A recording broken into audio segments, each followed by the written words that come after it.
this is Karen. Hello, everybody.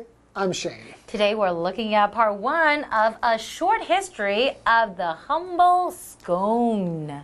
And the vocabulary words are starve. Starve. Do you have anything to eat? I'm starving. No, sorry. Aww. Pure. Pure. This is pure honey without anything added to it. Origin. Origin. The origin of the word cat is unknown, yet the name is found in several languages. Interesting. Introduction. Introduction. After the introduction of color television, interest in black and white shows dropped off. Powder. Powder. Chinese medicine is usually taken as a powder. So we're talking about scones. Do you like scones? To be honest, not really. You don't like scones? Oh my God, I love Okay, scones. let me explain. Okay. Let me explain. I know a lot of people, they love scones. Okay. But I've tried it a few times, and I guess the ones that I've tried, I felt, they're a little bit too dry for me. Oh, well, I mean, it is a dry pastry. Yes. Right? But if they're made right, they should have enough butter in them that it won't taste dry like in a bad way. Okay. And oftentimes with scones, you'll put some butter or cream or jam on it to give it a little bit of moisture or to add a little bit of flavor to it. So I guess I never really had a great or really, really good scone because the ones that I tried never really tasted like that. I just felt like too dry. You have to show me. Where love scones. can I get a really good scone? I'll treat you to a really yummy scone. Will you? I will. Yes. Okay, all right, so that's all for today. Next time, we'll talk a little bit more about the history of the scone. What is a scone? How's that sound? And how it's made. Okay. All right. A short history of the humble scone. One summer afternoon in 1840, the Duchess of Bedford was starving. The morning meal was history, and dinner was still hours away. The Duchess promptly ordered some cakes, breads, and tea to be brought to her room. This would be the very first afternoon tea, and among the treats prepared for her was the humble scone. These sweet baked goods, or variations of them, are now enjoyed with coffee or tea in countries around the world. Today's lesson is called A Short History of the Humble Scone, Part 1. Hello everyone, my name is Jeff. And I'm Mike. Well, this is interesting. We often have history articles about maybe a country or a city or something like that. Here it's a history of a baked thing. Little like a cookie mixture of like a cookie and thing, a biscuit thing. Muffin thing. Yeah, it's a history of something you eat. So why not study the history of the scone? It's very interesting. And if you ever go to England, Britain, or just have a scone for tea, you'll have all sorts of great facts to throw out for people. So let's take a trip back in time, see where the scone first appeared. It says, one summer afternoon in 1840. Ah, yes, 1840. The Duchess of Bedford was starving. I'm so hungry. Poor lady. I want something to eat. Oh my gosh, it's the 1840s and she's hungry. This is a terrible situation. But don't worry, she's rich. She's a duchess. She's married to a That's duke. why she talks like this. Maybe not quite like that. But she was very, very hungry. We know that because she's described as being starving. Now, not literally starving, because when we starve, when you're starving, you could be so hungry you're dying. Your body is actually really sick. It's kind of falling to pieces. You're eating your own fat and muscle in order to keep your brain working. That's starving. That's what would happen if you're in the desert or somewhere with no food for a couple of weeks. Now, she wasn't that hungry. She wasn't in danger of dying. She was in danger of being in a bad mood because she had lunch like 5 hours ago and she was just kind of really hungry. Her stomach was making that noise it might make in the late afternoon and she's like, I'm really hungry. I'd like something to eat. No danger here. But we do say that, yes. right? I'm starving. I only had a banana for lunch. It's dinner time now. I want to eat a giant pizza all to myself. Just like in the example sentence. Exactly. Do you have anything to eat? I'm starving. Not, do you have anything to eat? I'm starving. That's the other kind. She wasn't like that. She wasn't going to die. She just had a light lunch. No. Duchesses rarely die of hunger. Yeah, that's a good point. Anyways, the morning meal was history. Okay. It had occurred a long time ago. 5-6 hours. And dinner was still hours away. 2-3 hours in the future. So the Duchess promptly ordered some cakes, breads, and tea to be brought to her room. And yeah, a scone is kind of like a biscuit, bread, cake combination thing. Now, get this, folks. This is actually a momentous time in history. This would be the very first afternoon tea. Oh. And among the treats prepared for her was the humble scone. I think to this very day, 4 o'clock in the afternoon, that's tea time if you're in the UK. That's exactly right. Yeah, here, of course, we're talking about tea as a meal, as a snack-type meal, not just the drink. Of course, you do drink tea at tea, but tea, when we talk about it in the British context as a meal, is tea, it's cakes, maybe some small sandwiches. Cucumber sandwiches? Cucumber sandwiches or coronation chicken sandwiches. And it's eaten around 4 o'clock in the afternoon. It's a late afternoon snack before dinner. That's what we mean by tea or tea time. These sweet baked goods, or variations of them, are now enjoyed with coffee or tea in countries around the world at tea time or at breakfast too. Sure. Maybe a brunch on the weekend. You can have a scone whenever you want one. Pretty much. All right, folks, with that, it's time for us to take a break, but don't go away. When we come back, we'll be talking more about scones. Very good, jolly good, jolly good. Hello， 大家好，我是 Hanny。这2天的课文是要介绍司康 scone 这一种英式点心的历史。那么这一切呢，就要从1840年一个夏日的午后开始谈起。当时有一位公爵夫人，她肚子饿了，然后她就立刻吩咐人要把一些蛋糕啊、面包跟茶送到她房间，然后这就成了第一次的下午茶。那在为她准备的点心当中，有一个不起眼的司康。好，那么 Jeff 老师说，这是历史上的重要时刻，下午茶的文化就是从这里开始发展的。那老师用到 momentous 这个字，就是在 moment 后面加上 ous 变成形容词 momentous， 它是形容重要的、重大的。好，那老师们聊到说，人们的下午茶可能会吃三明治，也许是黄瓜三明治，或者是加冕鸡三明治。老师提到 cucumber 就是指黄瓜，还有一个 coronation chicken， 字面的意思是加冕的鸡，让帮它戴上皇冠一样。那么加冕鸡其实是一种冷的鸡肉料理，常常会加在沙拉或者是三明治里面。好，再来看课文单字 starve， 它是动词，表示饿死或是挨饿。我们常常会用 be starving 或者是 be starved 来表达非常饿，饿扁了。好，那这边还有3个文法重点。第一个 very 在这边是当形容词来表达正式的或者是同样的，我们常常会用 the very 来强调名词，表达说正是什么什么就是什么什么。例如That is the very thing we need right now. 那正是我们现在所需要的东西。好，第2个重点，课文有写到说 Among the treats prepared for her was the humble scone. 其中这个 among the treats prepared for her 是主词补语， was 是动词， the humble scone 是主词。那这样的句型就是把主词补语提前的倒装句。我们来学它的用法。好，要强调主词补语或者是主词带有比较长的修饰语时，我们常常会把主词补语移到句首，然后这时候主词和动词要倒装。我们用句型来看，直述句的基本句型是主词加 be 动词加主词补语，那么倒装之后，它的句型就变成主词补语加 be 动词加主词。有没有注意到，我们就是把主词跟主词补语位置调换而已。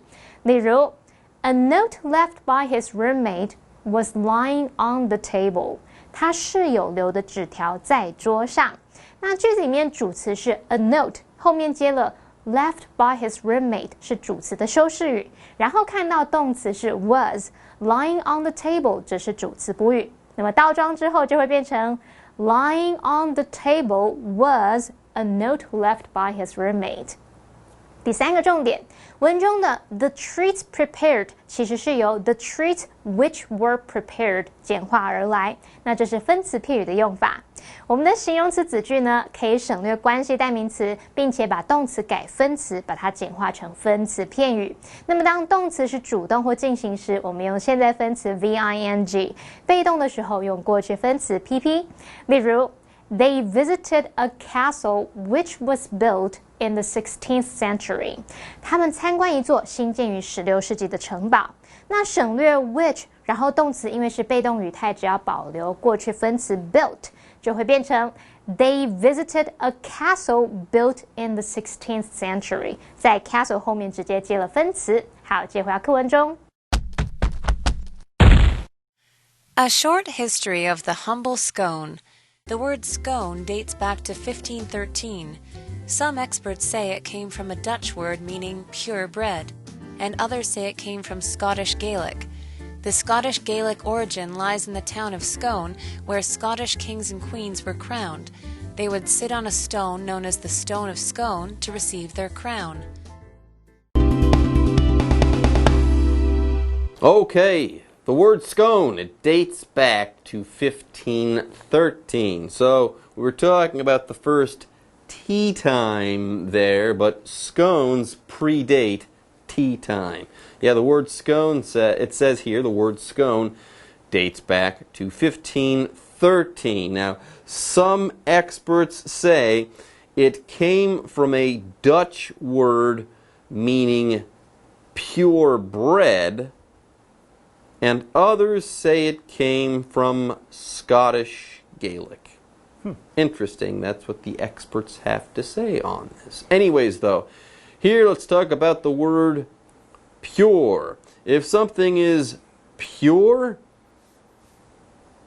it's like it's brand new. Nothing is wrong with it. It's new. It hasn't been sullied. There are no flaws.Oh, like a newborn baby. Oh, they're so pure and so innocent.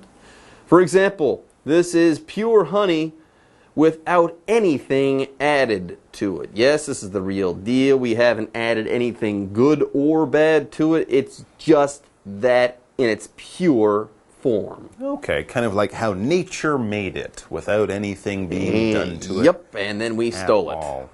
There you go. So pure bread, you wouldn't put in nuts or extra sugar or any fruit or raisins. It's just bread, the way bread has been made for thousands of years. So there you go. Could have been pure bread from the Dutch or Scottish Gaelic. Gaelic is a language that is spoken in parts of Scotland and Ireland even to this day, although not so much, mostly in Ireland. But it's an older language than English, in fact. And it says the Scottish Gaelic origin lies in the town of Scone, where Scottish kings and queens were crowned. It was kind of the royal town of Scotland. It's still a town today, and there's still a stone of Scone, which the British king or queen will sit on when they get crowned. Then I can. There you go. Yeah, the Stone of Scone used to be at Westminster Abbey, but now it's back in Scotland. But I think the idea is they'll send it back down to London when the new king is crowned eventually. No, and that was actually some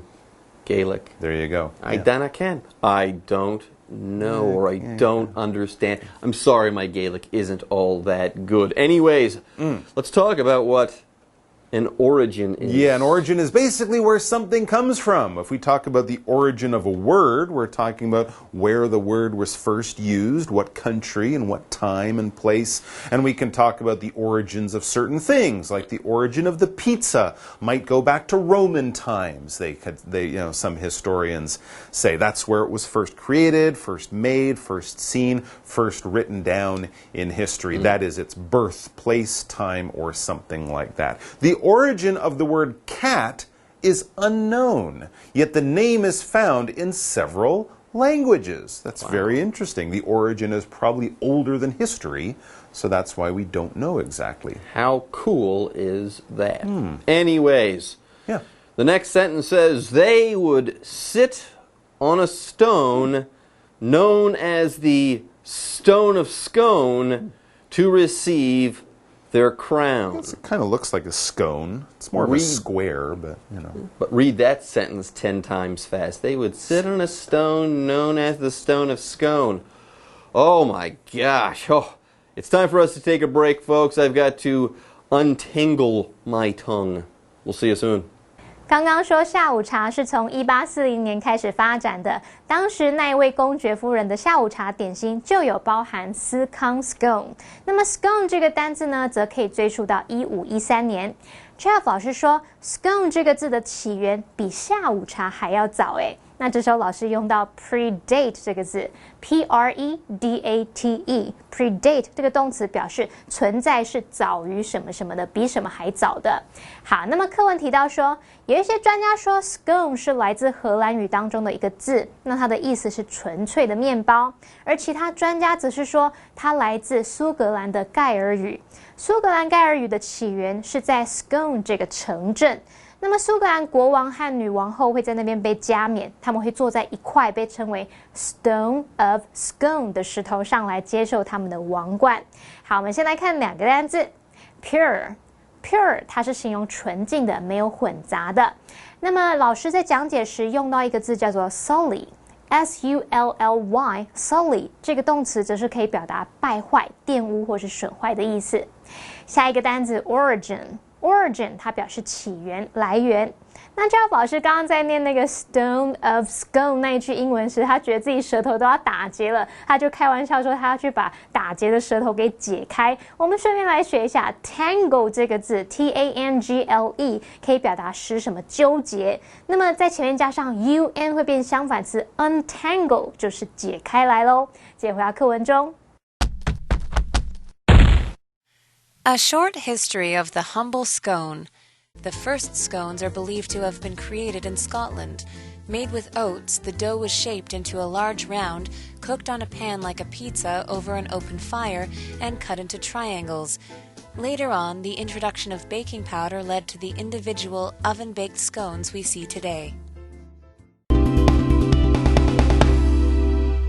Anyways, the first scones are believed to have been created in Scotland. So, are scones Dutch? Maybe the word could have come somehow from the Netherlands or from Holland, whatever. But the first scones are believed to have been created there in Scotland. Yes. How were they made? Well, the original ones, it says made with oats. The dough was shaped into a large round, cooked on a pan like a pizza over an open fire, and cut into triangles. And then they shoved it into like the lungs of a lamb? No, that's haggis. That's haggis. That's haggis. No, Yeah. so it kind of sounds like an old thick pizza. It would be in a large round or a large circular shape like a pizza, and then it would be cut into triangles like a pizza. But of course, it wouldn't have the things on the pizza, and it would probably be thicker, and of course, it's made with oats. But that was just the original one. Later on, the introduction of baking powder led to the individual oven-baked scones we see today, the smaller round ones, I guess. Yeah. Mike? Yes. I've known you for a long time. Okay. But the first time I ever met you, I introduced myself. I said, hello, my name is Jeff. You did. That was an introduction. And yes, that's the next vocabulary word of the day.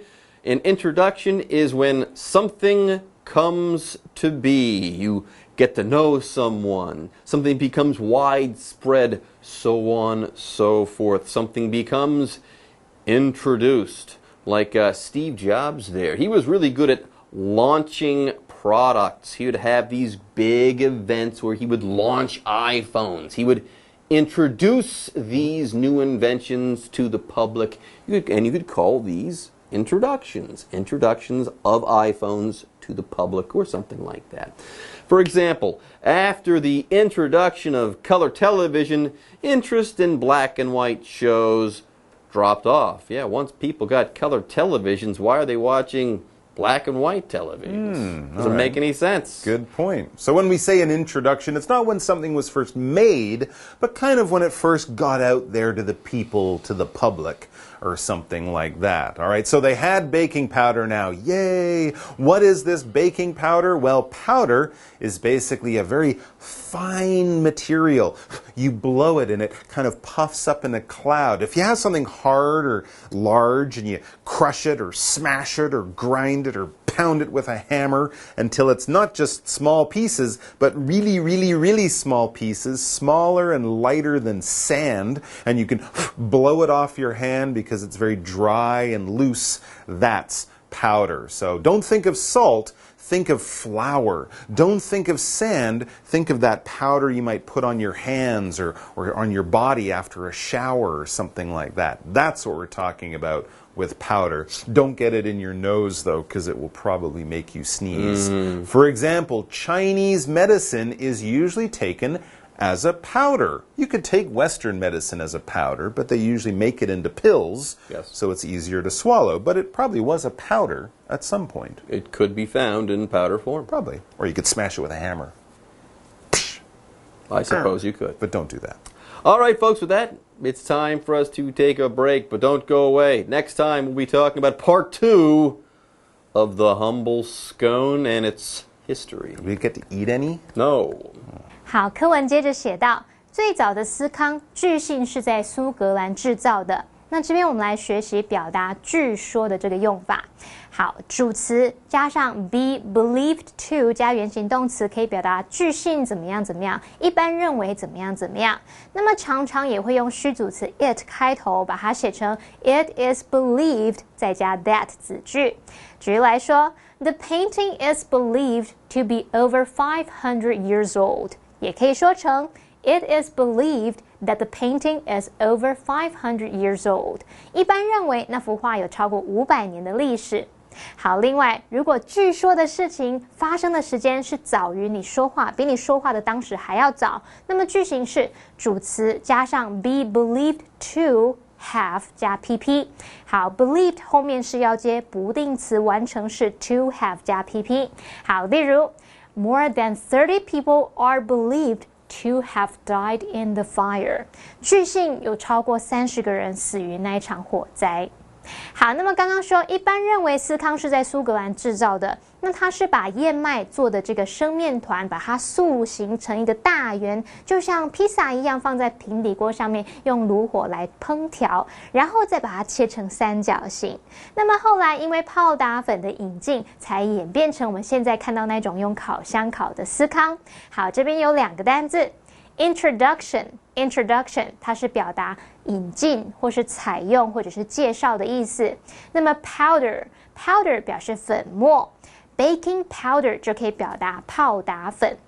好，那么麦克老师刚刚说到，如果你用锤子用力打碎某一个坚硬的物品，它也会产生粉末。那这时候老师用到几个动词，像是 smash。S-M-A-S-H smash 表示打碎、打破或是撞击，还有 crush C-R-U-S-H crush 表示压碎或是碾压，还有 pound P-O-U-N-D 本来不是有棒的意思吗？那么它当动词可以表达猛击、连续的用力捶打。好，那么另外老师们有提到一种苏格兰的知名特色料理叫做 haggis， 这是指羊杂。那这种料理它是用羊内脏，然后加上燕麦洋葱、香料等等组成的食物。好，那么以上就是今天的课程讲解，谢谢同学们收看，我们下次见喽，拜拜。